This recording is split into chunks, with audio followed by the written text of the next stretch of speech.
Hi everyone, this is Madhumita of Science Department. In our previous video, we have discussed about two different kinds of animal tissue, which is epithelial tissue and connective tissue. So in this class, we are going to discuss about muscular tissue and nervous tissue. So first, let's see about muscular tissue. So this muscular tissue, it has spindle shaped, which means elongated cells in it. Some cells it will be single nucleated and some cells it is multinucleated. So these cells it just combine together and it forms muscle tissue. Now let's see the properties of muscle tissue. So the first one it is contractibility. What is the meaning of contractibility? It just shorten in its length. Forcibly it can shorten in its length. The next one it is called as extensibility, which means it can elongate, it can stretch out from its normal size. That is called as extensibility. Okay, let's see this. Now I want to fold my hand. So while I fold my hand, the muscle which is present in the front of my arm, it just been shortened. Just watch this muscle very closely. While I fold my arm, it is been shortened in its length. So this is called as contractibility. Now, while I fold my hands, the muscle which is present at the back of my arm, it is being extended in its normal size. So that is called as extensibility. So next is elasticity. Elasticity means after it has been stretched out from its normal size, again it can come back to the normal position. So that is called as elasticity. So for example, now after I folding my hand, then again I am relaxing my hand now. So while I am doing that, the muscle which is at the back of that, previously it was stretched out, isn't it? Now it is normal. So which means it has the capacity of elasticity. It has the capacity of elasticity. Now, excitability. What is the meaning of excitability? It can receive the nerve impulse, it can act accordingly. It can respond to the external stimuli and it will do accordingly. So that is called as excitability. So all these things are the properties of muscle tissue. Now let's see the different types of muscular tissue. So it is being varied into different kinds according to the function and the location it is being. First, we are going to discuss about skeletal muscle tissue. So this is the tissue which is closely bound with the skeleton. So we know that very well. The skeleton, it doesn't have any nerves, so it cannot do any work on its own. So the tissue, muscle tissue which is present nearby the skeleton, it makes that particular skeleton to move. So it is very, very helpful in the movement. So secondly, it is striated muscles, which means it has stripes in it. If you see that muscles, you can see some dark and light bands.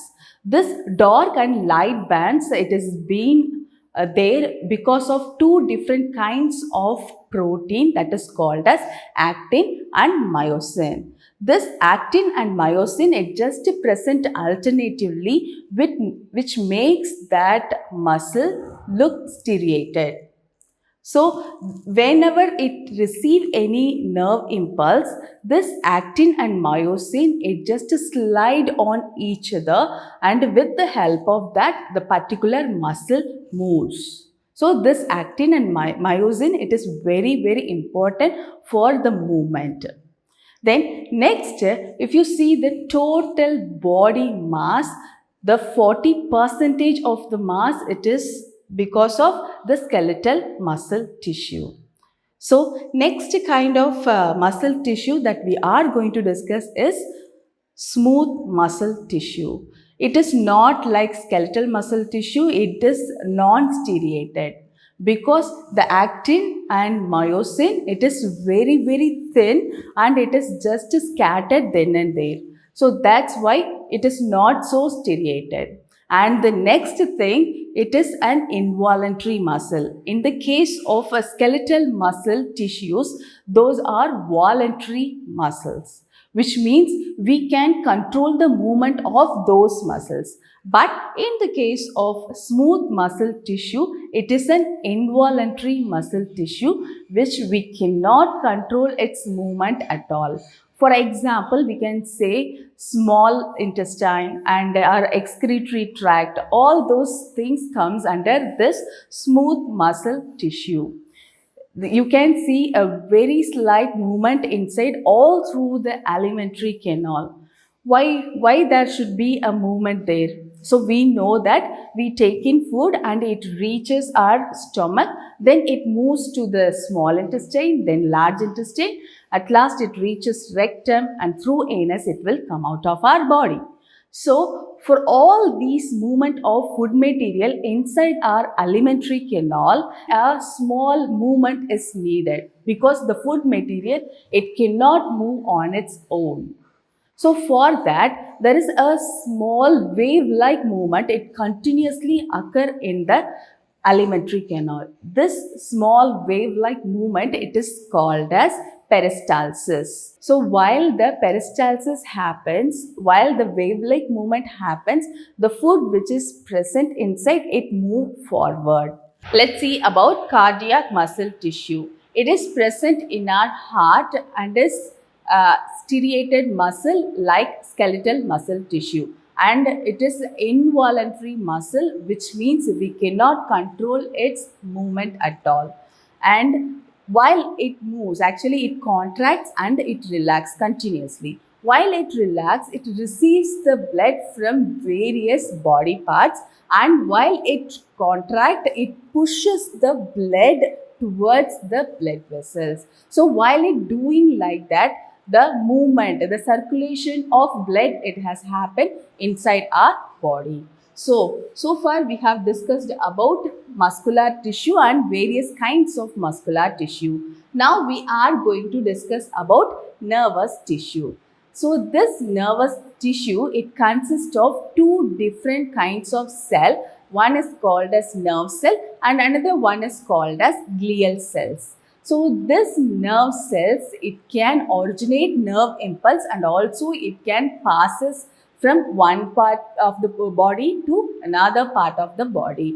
Now next one is glial cell. It is no way related to that nerve impulse. It protects and gives support to the nerve cells.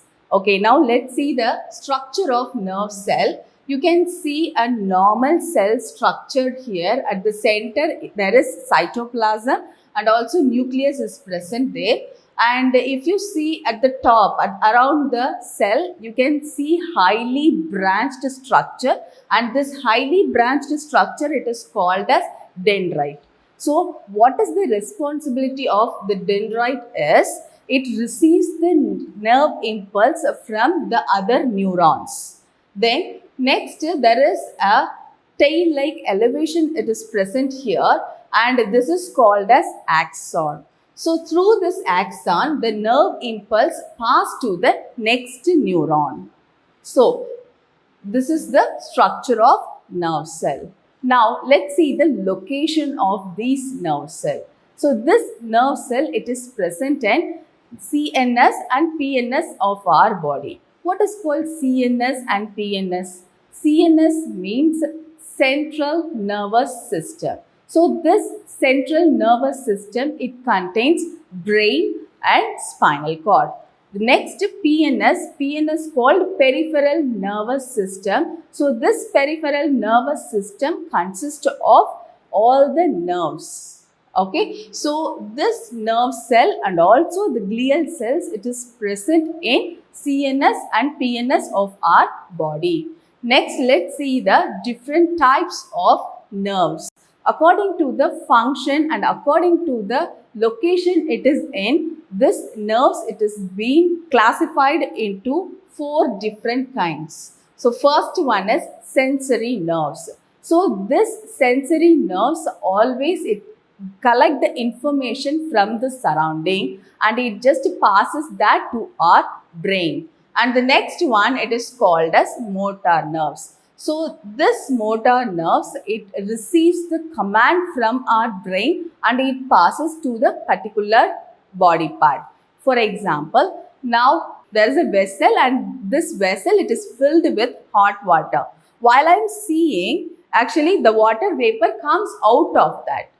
What my eyes will do, it just to see that and it send the message to my brain. So that is sensory nerve, which means it gather the information from the surrounding and it send to my brain. Now my brain will command, don't touch that because it is hot, isn't it? So don't touch that. If you want to hold it, just use a cloth. So what I will do, just I'll go and search for cloth and I'll carry that. So this is what happening. So with the help of this sensory and motor nerves, all our body parts and body activities, it is being controlled. Then next one, it is called as autonomic nerves.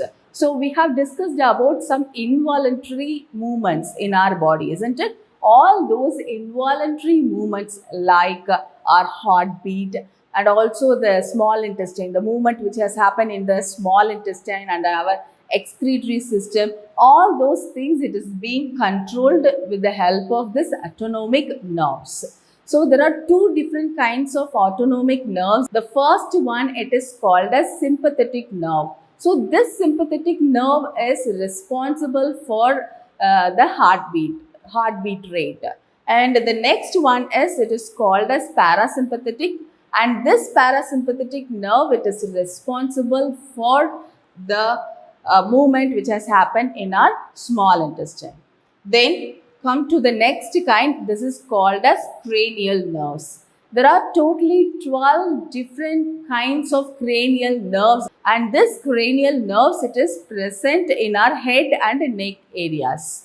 So in this 12 kinds of parts, it is being classified into two main kinds, and one is called as cranial sensory nerves and the next one is called as cranial motor nerves. So this cranial sensory nerves, it just helping us in seeing, smelling and hearing, and cranial motor nerves, it is helping in the movement of our head and neck muscles. So far in this video, we have discussed about the next two kinds, which is muscular tissue and nervous tissue. We'll discuss something else in our next video. Thank you.